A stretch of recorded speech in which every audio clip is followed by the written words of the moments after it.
Assalamualaikum warahmatullahi wabarakatuh.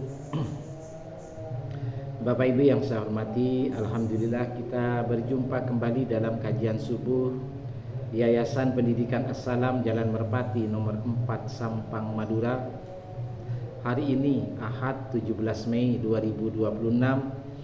Tema pada pagi hari ini adalah membicarakan kejelekan orang lain. Bapak Ibu yang saya hormati, di dalam kehidupan sehari-hari kita tidak lepas daripada berinteraksi dengan orang lain. Apakah itu di rumah, di masyarakat, di kantor, di pasar, atau di tempat-tempat lain. Namun demikian, yang perlu kita perhatikan adalah ketika kita berinteraksi dengan orang lain, maka sebaiknya kita fokus kepada hal yang bersifat positif, yang dalam rangka mendekatkan diri kepada Allah, ya. Membicarakan kebaikan orang-orang di sekitar kita dan menghindar daripada membicarakan kejelekan orang lain. Di dalam Islam hal seperti itu biasanya disebut dengan ghibah. Apa itu ghibah, Bapak Ibu? Yaitu membicarakan keburukan, kekurangan, aib orang lain. Nah, sementara orang lain itu tidak hadir di tengah-tengah kita. Kemudian ungkapan atau kata-kata kita itu tidak disukai oleh yang bersangkutan, meskipun apa yang kita sampaikan itu adalah kebenaran. Bapak Ibu yang saya hormati, salah satu sifat buruk, ciri-cirinya itu adalah perkataannya yang buruk, ya. Jadi salah satu ciri-ciri daripada ghibah itu adalah perkataannya yang buruk. Artinya perkataan tersebut tidak disukai oleh orang yang kita bicarakan. Yang kedua, tidak hadir. Nah, orang yang kita bicarakan, terutama tentang kejelekannya dan benar adanya, itu tidak hadir di tengah-tengah kita.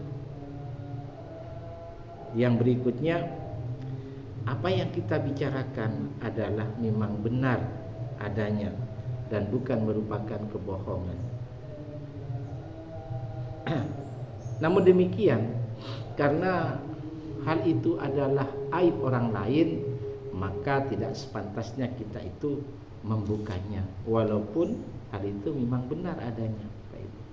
Bahkan perlu kita tutup rapat-rapat, ya. Jadi yang bijaksana itu aib orang lain kita tutup rapat-rapat, kemudian kebaikan orang lain kita kupas dalam rangka untuk mengambil hikmah atau pelajaran dari orang itu. Mari kita lihat di dalam surat Al-Hujurat, surat 49 ayat 12. A'udzubillahi minasyaitonirrajim. Bismillahirrahmanirrahim.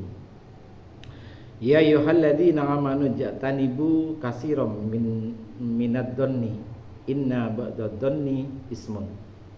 Hai orang-orang yang beriman, jauhlah dari kalian dari kebanyakan berprasangka. Sesungguhnya sebagian prasangka itu adalah dosa. Artinya apa? Artinya bahwa prasangka itu menjerumuskan kepada dosa, ya. Salah satu jenis prasangka itu adalah misalkan buruk sangka kepada orang mukmin yang selalu berbuat baik. Wala tajassasu, dan janganlah kalian mencari kesalahan-kesalahan orang lain.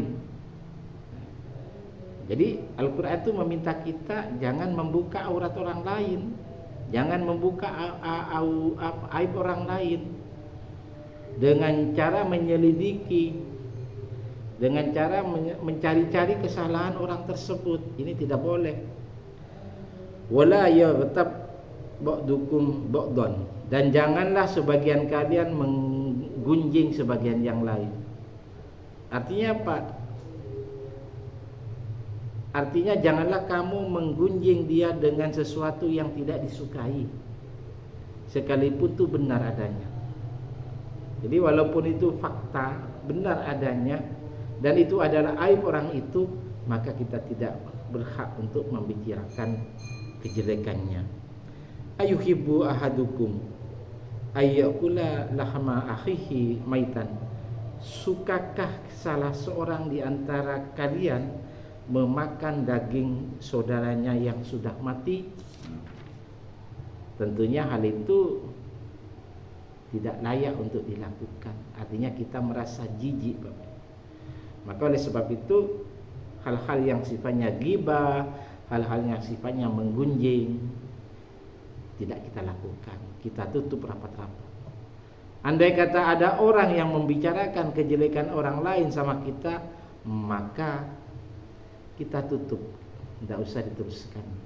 Kalau perlu kita sampaikan, sudahlah, tidak usah kita bicarakan kejelekannya, mari kita tutup. Biarlah apa itu kebaikannya saja yang kita bicarakan.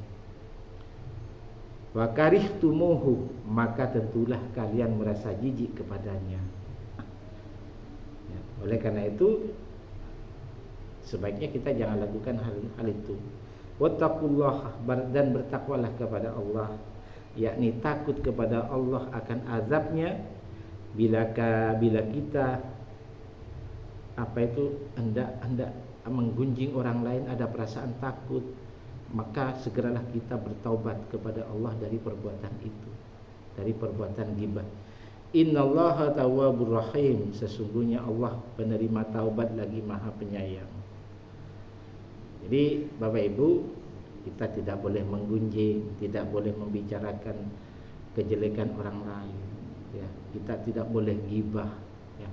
Biasanya semakin banyak komunitas itu semakin menjadi-jadi ghibahnya. Maka perlu ada kesadaran, dan itu adalah penyakitnya qalbu kita, sehingga jiwa kita tidak menjadi suci gara-gara kita menggunjing orang lain. Oleh sebab itu Bapak Ibu, berbicaralah kita seperlunya, dan pikirkanlah terlebih dahulu apa yang akan kita sampaikan kepada orang lain itu. Karena khawatir ketika kita menyampaikan kepada orang lain, maka membuat orang lain itu tersinggung. Jadi kita betul-betul renungkan dulu, kira-kira omongan saya itu menyenangkan orang lain atau menyinggung orang lain. Bahwa Nabi itu juga mengingatkan kita lewat hadis riwayat Ahmad. Jadi Rasulullah bersabda, di antara tanda-tanda kebaikan Islam seseorang adalah mengurangi berbicara dalam hal-hal yang tidak bermanfaat. Nah, ini pentingnya Bapak Ibu, ya, pentingnya. Lisan ini bisa berbicara dengan baik, tidak ghibah, ya. Tidak menyakiti orang lain, ya. Itu apabila di dalam kolbunya itu adalah, terutama kolbu kirinya, terutama jiwanya dalam keadaan suci, ya, dalam keadaan bersih dan selalu berzikir kepada Allah. Jadi lisan kita berzikir kepada Allah, lebih-lebih jiwa kita banyak berzikir ihsan kepada Allah, maka secara otomatis orang itu tidak akan ada perasaan atau keinginan untuk ghibah atau menyakiti orang lain. Mudah-mudahan ini menjadi renungan bersama Bapak Ibu. Terima kasih. Wassalamualaikum warahmatullahi wabarakatuh.